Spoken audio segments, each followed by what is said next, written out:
Okay, welcome back. I did say I was gonna make another video because I did see another really good rom-com last night. It was called Before We Go, and here is the poster for it. All right, so I won't include any additional clips or anything like that. I'm trying to make this a little quick. But y'all know, well, I don't know if y'all know, but I love Chris Evans. Okay? Absolutely love him, and I think he'll forever be Captain America to me. He sure will. But he also was in a lot of rom-coms in the early 2000s, and also he was in this one. I think it was from 2018, and the newest one he was in The Materialist with, oh, what's her name? I don't know it. I think it's Dakota something. She was in the 50 Shades of Grey series anyway, and then also Pedro Pascal is in there, and I really love it because um well, that's a review for another time. Sorry. All right, before we go. So Chris Evans is down on his luck, and so he is also a trumpet player. Um there's this wedding reception for one of his friends or his brother or something like that. And so his ex is going to be there. And he doesn't know until like his brother calls him and says, "Hey, like she's here, but if you still want to come, here's the address."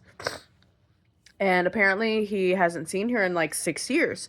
So this bitch just left him out there for like 6 years, all devastated and shit.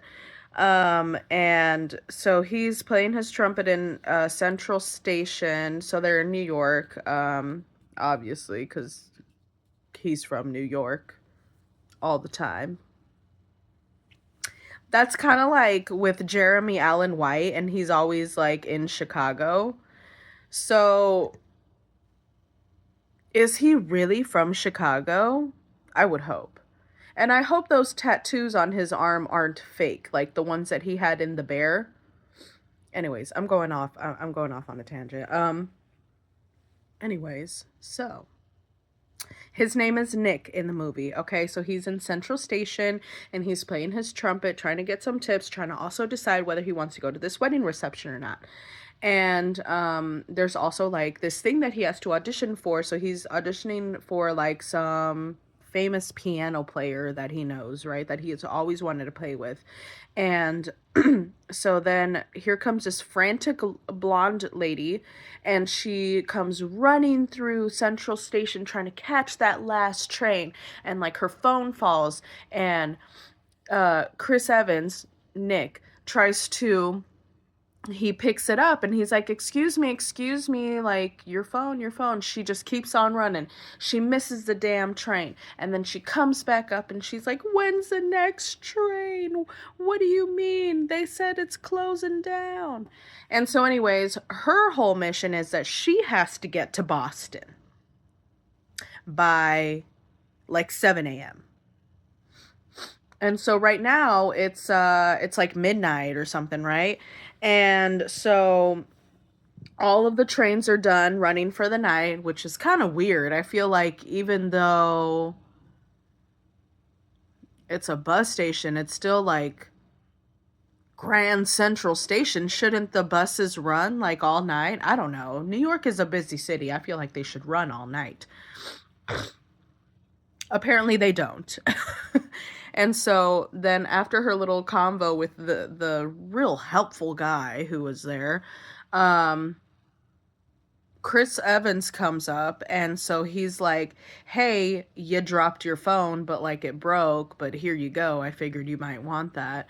And so she's like, "Okay, thanks." And so she heads outside, not knowing what to do, trying to put her phone back together. And then he walks outside and he's like, "Here, let me get you a cab or whatever." And she's all like, "No, it's okay. I don't have any money. Somebody stole my purse, and all I had was this train ticket. And so that's why I was trying to catch the train. I have to be back by in Boston by like 7 or whatever. And so then he was all like, okay, so anyways, so he was all like, well, I can try and get you there, or we can try to like look for your purse or whatever. So she embarks on this whole like journey with him, and like um they become real close. And so then he tries to get her purse back. The cops interrupt, and so then he gets punched in the face. And then later on, like, well they keep having like deeper conversations and deeper conversations.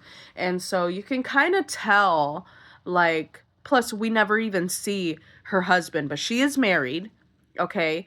And so her whole thing was, once we actually find out about it, when she actually opens up to him, she's saying that he's been cheating on her for months and months. And so one day he was she was gonna like surprise him or something, so she wanted to see where like his flight was going and all this and that. And so she opens up his laptop. Well, of course, pops up an email. And so it's from this lady. And I think her name's Lynn.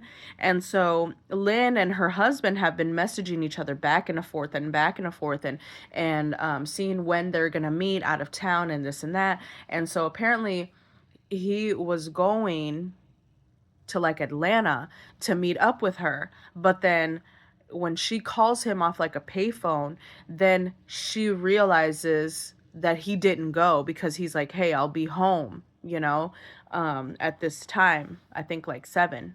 And so that's why she kept saying that she had to be home by 7, because what happened was she didn't know initially that he didn't go down there to meet that Lynn lady.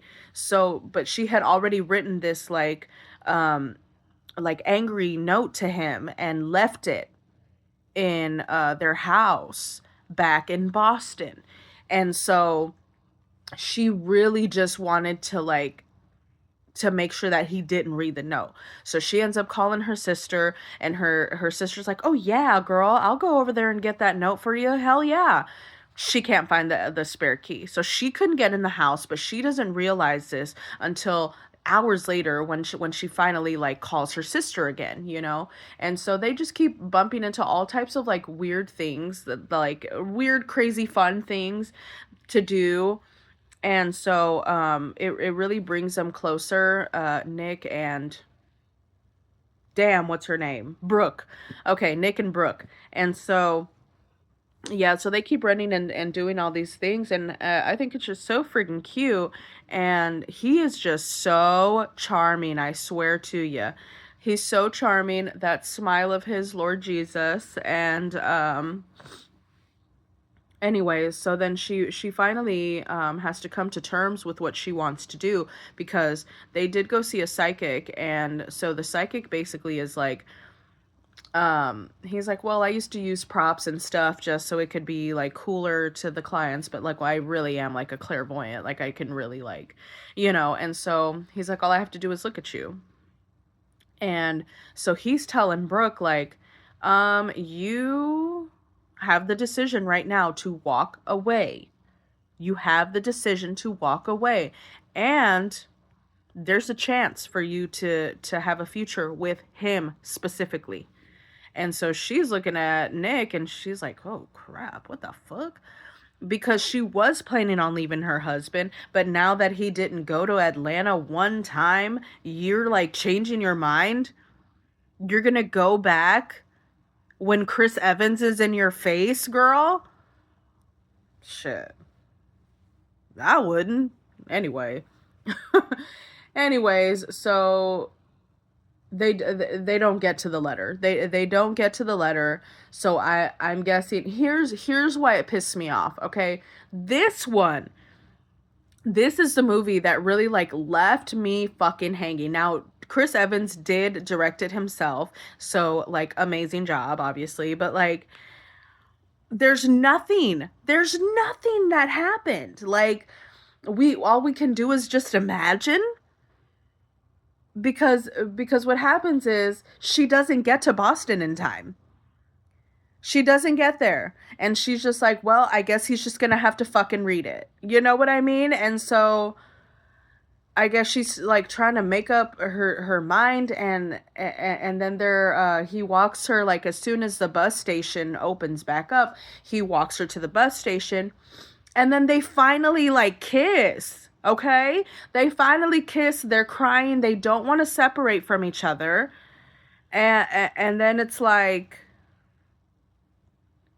well, what happened? What did she do? Who did she choose? They don't show. They don't show nothing, girl. It make me so mad. I was really hoping for, and I know I'm very fucking cliche, but I love when these freaking rom-coms have like a 1 year later thing. You know, I say that about all of them if they don't have it.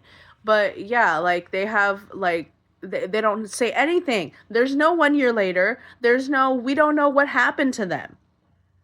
And although